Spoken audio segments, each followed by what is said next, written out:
don't do all that well against a Blitzcrank because Blitzcrank has a chance to catch them out. Well, in we go. We'll see whether or not the fan favorite, it seems, heading into this matchup, Singapore, the Starcall, going to be able to take home the victory. Or are we going to see, you know, Team Cambodia come out here, Team Keeper, able to make their first showing well known? And it does look like, actually, it's going to be a solo lane Sona instead, as that hook not going to connect there from T26. Right, solo lane Sona makes a little bit more sense. You know, you have the ability to go for quite a number of easy spell hits, so you have consistent damage. You just don't really have that much first. I do suspect that with Electrocute, you probably could still go for a decent amount. Dad has to be a little bit careful here. Standing away from the minion wave means that he could get hit by the Blitzcrank, and they don't really have means to escape from a catch should they get caught out here. Let's see here, as we take a consistent look down here, we are expecting maybe some action to start off early, especially when you're going up against Soraka. You want to try and get her down immediately before the lane. As longer it goes, the more heals she kind of gets, and the easier time it's going to be for this Starcall bot lane. Meanwhile, too, it looks like it's not going to be that Amumu jungle. It's actually going to be lane Amumu up in that top lane, up against that Camille. Yeah, lane Amumu should do okay. Xin Zhao going into the mid side. There you go. A nice scan coming out here from the jungle of Team Keeper. As we mentioned, the Xin Zhao, a little bit of a more easier champion to pull off, especially if you're still learning in the game, and that's forcing out the flash immediately out of the Ahri. And if we talk a little bit about how each composition works and what the teams want to do, Keeper's strategy is pretty straightforward, right? They have a pretty good team fighting composition. The Camille can split push if need be, but otherwise you group together, you can go for a couple of bunch of really good fights. Up at the top side, Amumu versus Camille is probably one of the toughest matchups for the Amumu because Camille gets the additional shield. She has a lot of natural tenacity, so it's very difficult to try to look for a catch, try and look for a gank. A lot of sustain available as well, but you have to be careful with the hook shots because if you use them aggressively at any point, Mastery could come up to the top side with the CC that the Amumu stacks. Very easy to get a catch. And if you guys aren't aware of the interaction, the hook shots can dash you out because you buffer. So even after you get stunned, the buffer can still channel. So it's very difficult to lock down a Camille in lane as a Mumu. So there we go. That's already going to be the back coming through from the Camille, it looks like here. Not seeing it in the lane, so either just going back for some of that honey fruit, which, again, if you guys aren't too familiar with Wild Rift, and it's kind of the first time you're seeing some of the game, of course, you have honey fruit in underneath the towers, as that Xin Zhao is going to make an appearance. Doesn't look like, though. Actually going to go and try and make the play, as Vincent already hitting level 5 here with the Sad Mummy. Level 5 means that the ultimate is available for Vincent, but a bit of a problem is what items he's going to go for, because Amumu generally wants to go for more armor-based items. However, you have a bit of a conundrum because now Camille has a lot of magic damage to supplement the physical damage she deals, so you have to try to kind of adjust the build. And while Abyssal Mask could be good to bolster your damage a little bit, then you run into the secondary issue: who's your tank? Who's gonna be the beefy boy that soaks up damage for you? Because you have a Soraka, you should be stacking a tank with it, right? So who's gonna be your primary tank if you opt for additional damage items? Mid lane seeing a bit of a repeat gank. 2 mid again. Well, you say that. Meanwhile, bot lane, though, that looked like that was actually a connector onto the Vayne, and the flash forward from T26 going to be first blood going on over to Team Keeper of the Blitzcrank there. So a nice start here in this bot lane. We mentioned Blitzcrank early, always a threat when you don't have many minions. The dragon has spawned. Well, this is a really interesting level choice from Saziri. Doesn't go for the Will-O-Wisp, puts all his points into his orb and into his charm. Okay. I mean, this makes sense. If he wants to just purely go for the wave clear in the early stages of the game and avoid any additional trades, I could understand why he would make this decision. Sona, surprisingly good amount of wave clear because she can constantly spam her Q first spell, which, oh my goodness. Oh no. Oh, that was beautiful. Is the Ash arrow up is the question. It doesn't look like it. No mana, unfortunately, for the marksman. Meanwhile, though, T26 maybe getting a little bit too aggressive, as you saw Ryan able to step back there onto the Master Yi. not able to get the kill, but again, that threat always looming, but that Soraka, always a nuisance. Really hard to kill down the marksman early on. Oh, but no, if you get her on the tower, that can just happen, but they still can't kill this darn Soraka. It is frustrating to play against this. Nathan had just the right amount of deterrence. Pops the ultimate, pops the final hour, and at that point, you know, Blitzcrank and Ashe decide it's not worth the engage, it's not worth the chase. Let's back off of this. Daniel survives by virtue of his ADC just being present. Well, that's tragic. Brandon, have you ever seen a Soraka live underneath tower from a blitz hook when she's only like at a third health? That's tragic that there's just no mana left onto your Ashe because they've been using it to push out the lane consistently, and the roam's starting to come out here from the Blitzcrank, forcing out a flash and almost getting the kill here for once again the side of Team Keeper. Yeah, it's been so even on both sides. We talked about how we expected things to be pretty close between both teams, but it's been almost to a surprising level. Hook barely misses out. Cesari gets the charm, finds the disengage. Ryan survives after sneaking away a quick dragon. So there you go. Meanwhile, up in that top lane, it's the Battle of the Sad Mummy. And Scissor Legged Lady, that's pretty much as I always knew it when she first got released in the form of Camille. You can't remember every champion subtitle, all right, off the top of my head. Meanwhile, that Camille is hunted. Okay, Ryan. He's going to answer back. That Xin Zhao ultimate comes out a little bit too late. Ryan, he doesn't care whether or not you can deflect projectiles because you can't deflect the darn auto attacks. And there you go. Master Yi coming up online. This could be a very different game from what we see as Starcall able to find 2 kills on the board. Solid showing on both ends. Did I just see double smite? Is Vincent running smite right now? Yes, Vincent is also running smite. We're seeing double smite come out. Double smite strat, looking like it's actually working out pretty well. If it is the case, you know, I can see why you would want to go for that, because now you're able to contest one objective on one end and another objective on the other end. The fact that Team Starcall have been able to get the Dragon, have been able to get the Rift Herald in more or less quick succession, and now using it into the mid lane to try and open up the map a little bit, is really good for the team, because they just need time to scale up. They just need some gold, they just need some items. Being able to kind of put a halt to Keeper's plays is going to assist them a lot, but at the same time, Keeper, they really only have to just play for this Blitzcrank. If Blitzcrank is able to get a hook, if he's able to find a pick, that's more than enough for them to get a good team fight and find their way back into the game. Well, you see good hook coming out here. Is they're actually going to be able to land that? The Ashe Arrow ends up missing point blank. Unfortunate there. And that will allow Zari to get to safety with only having to use a quick dash from the ultimate. So a nice little break there coming out for Starcall on this mid lane push.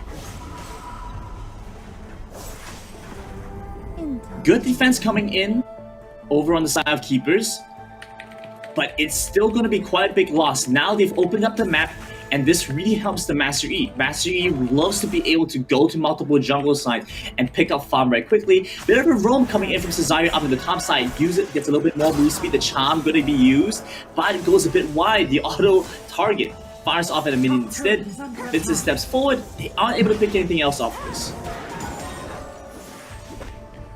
So though, a nice little rotation. He saw that Camille was going to head on back to base. So that should be a tower, at least some plating, and a much different stance than what we were in previous game, where we saw, you know, a Master Yi that was just falling behind further and further. Now we're seeing the opposite, where this Master Yi is starting to take off and be more aggressive into the jungle. And speaking of aggression, not going to land that Blitzcrank hook there, as that's going to be Denial able to get safety. Nathan getting a bit aggressive there with that final hour being popped, but not going to be able to do anything else much. Yeah, Ron was pretty close to getting hooked there, but looks like they still have their wits about them. I'm looking forward to see what's... Oh no. My goodness, Cesari though. Oh, look at this though, the 2v1 maybe coming out from Vincent on this Amumu, trying to do what they can. Unfortunately, the knockup's going to be there. One last auto attack from the Camille, and that's going to be 2 kills going back on over to Team Keeper. Very difficult to play a 2v2 against a Camille and a Xin Zhao. He just has so much damage, so much CC. The Amumu does better when it's a slightly bigger team fight. When you have additional damage, the Vayne could potentially be the target they want to try and watch. They want to try and peel for. At the same time, the Ahri kind of has the additional threat where they play a sort of pick composition. It kind of works in contrast to the Blitzcrank. They barely dodges away from the hook there. Pixel perfect almost. Well, this is kind of the big difference I'm seeing. Even though we do see Team Keeper able to, find, the odd pick here and there because of this Blitzcrank hook, which, again, T26 considering to step up, not able to land that onto Nathan. But meanwhile, while this is all happening, you have Team Starcall just taking objectives left and right and maybe even looking for a play here. If 26 gets a little bit too aggressive, that's going to be, of course, the ultimate being blown. But guess what? It's a 4v3. He just got baited. And Crescendo going to come out, unfortunately, not going to slow down the fury that is being exerted, as that's a double kill coming on over. Nathan underneath the tower. It's an alpha strike to reset the tower aggro. And a nice dive coming out from Team Starcall. Great execution. They weren't able to pick up the final kill. Now Xin Zhao on the turret by himself. Should be able to clear the wave, delays the pickup on this turret, but a great play baiting out the Blitzcrank. Like you mentioned, T26 was looking for any opportunity to find a pick to take down Nathan, to try and take down Dan. This just gave them time for Ryan to join in, for Society to join in. There isn't any other objective on the map to really watch out for, so they could afford to make a play like that. And these are the windows that, when you're a keeper, you have to be very careful of, because while it may seem good on paper to look for any catch when you can, you have to be aware when you have the damage to do so and where the enemy team is. And that's a little bit that we're seeing indifference in the other game. I saw there, lockdown came through, but unfortunately, Starcall able to bring back the numbers, and that little kind of ray of hope that I was kind of seeing for Team Keeper, which was this Camille able to find some lockdowns and the Xin Zhao starting to come online. Unfortunately, now that's starting to get pressured out and starting to lose this lane as well.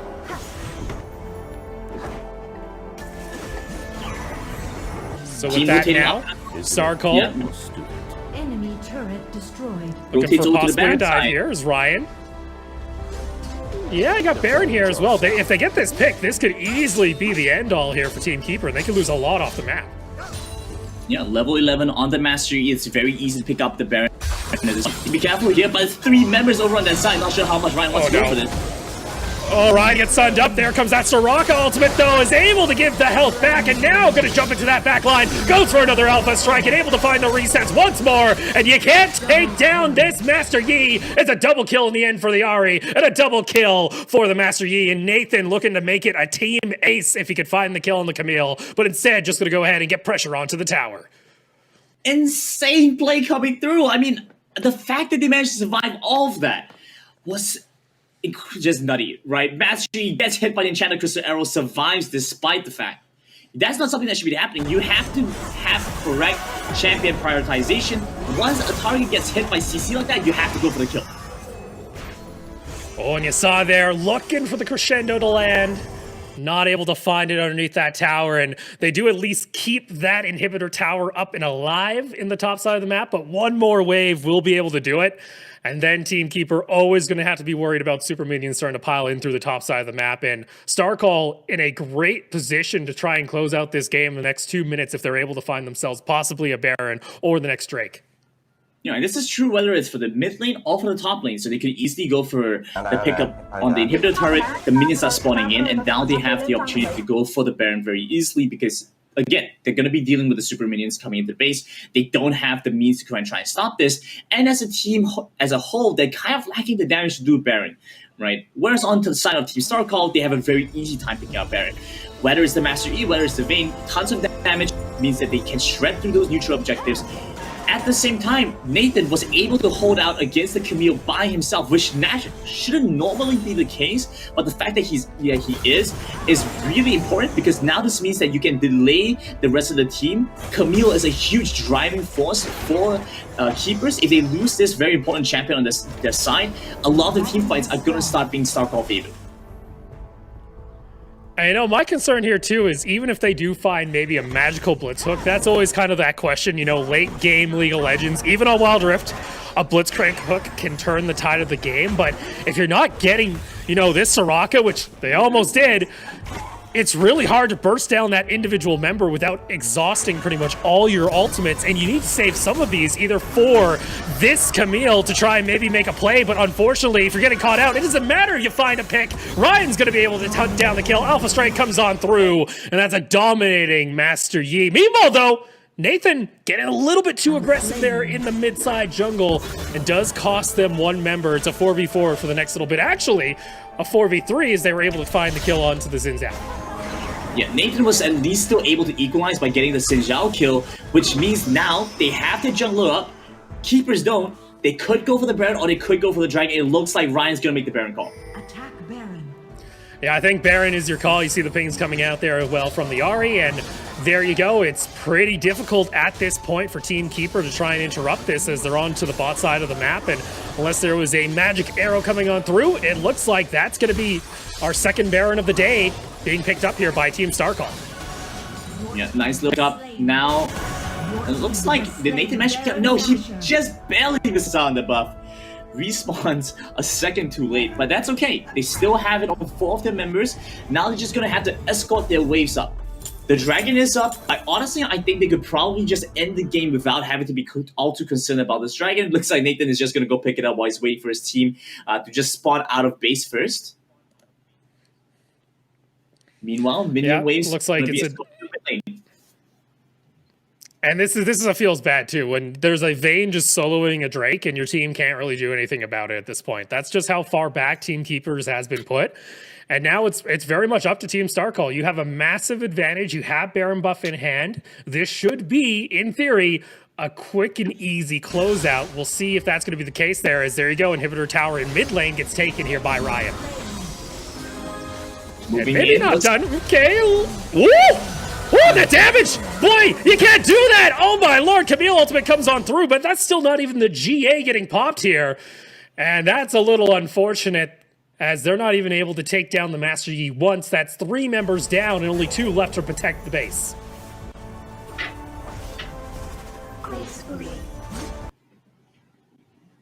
So with that, it looks like Starcall going to be able to start sieging in onto these inhibitor towers, looking for this bot one as well. And now that is 2 lanes that are going to be forced to have to deal with super minions, and even possibly this top side. If Nathan just doesn't just take the kill just like that, there you go. It's only the Nexus standing here at this point, as every tower in the base is taken. And Team Starcall going to be taking home the victory for our second game of the day. I don't think you have to deal with super minions. Your game's just going to end at that point. You can see Starcall pretty relieved. Nathan's happy. Yeah, so surprised. He's like, I can't. He's looking back at the piece of paper. He's looking back at the piece of paper and goes, "Wait a sec. We actually gave them no mercy. We can't do that on the Wild Rift official channel. We just can't show that." But the team able to pull on through, and Starcall going to be your match 2 winners. A much quicker and more decisive game, to say the very least, because we did see such heavy focus on the objectives, granted. Yeah, I would say that the idea coming in from Keepers was really interesting. Bringing the Sona into the mid lane, because I would say in principle, the Sona kind of has a similar role to Seraphine, but Seraphine has a lot more impact because A, her damage is a little bit more consistent, B, she has generally longer range, and so this gives a lot more safety to the team. But it had its own downfalls, because now you have really good engage and really good disengage in the form of the Sona, but that's not what you're playing for. You're playing for the Blitzcrank, who's looking to get a catch and dish out a ton of damage to kill somebody very quickly, right? Yeah, and unfortunately we saw in lane where they were able to get Blitzcrank hooks. Unfortunately, there was just some mana, misusage early on, just trying to push the lane back. Unfortunately, you couldn't even deal with that up against the Vayne and Soraka, and they weren't able to capitalize on some of those kills. And you at home can capitalize voting for the next set of teams going to be coming up onto the screen yourselves. Be sure to scan that QR code and let us know who you think is going to be taking home the victory between, of course, Volley and Phoenix. That is a big matchup. Vietnam taking on the Philippines there, so that one should be spicy. Be sure to leave us your guys' thoughts on who you think is going to be taking home the victory in that one. Yeah. Well, let's go ahead, though, and take a look at some of the highlights that we saw throughout our game here. And unfortunately, early on, it looked pretty promising for Keepers, granted. Early on, I thought there was a solid chance, but then we started to see a turn here and there in like this situation where it was rough for them to try and kill off this Amumu, but the rest of the map was starting to go into Starcall's favor. No, I have to say, I really did think that Keepers had a really good composition. Well, it had a pretty good composition. There was a little bit of disconnect between some of the pickups that they had, but honestly, you look at a number of these team fights, they had Team Starcall had great synergy. They worked very well together.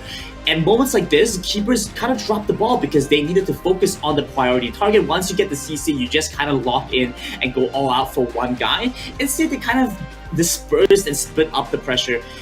Honestly, not too big of an issue because Keepers can resolve this quite easily. So moving forward, I'm not too concerned for them. They should be able to tackle some of these problems now that they know what they are by the time they go into the games tomorrow.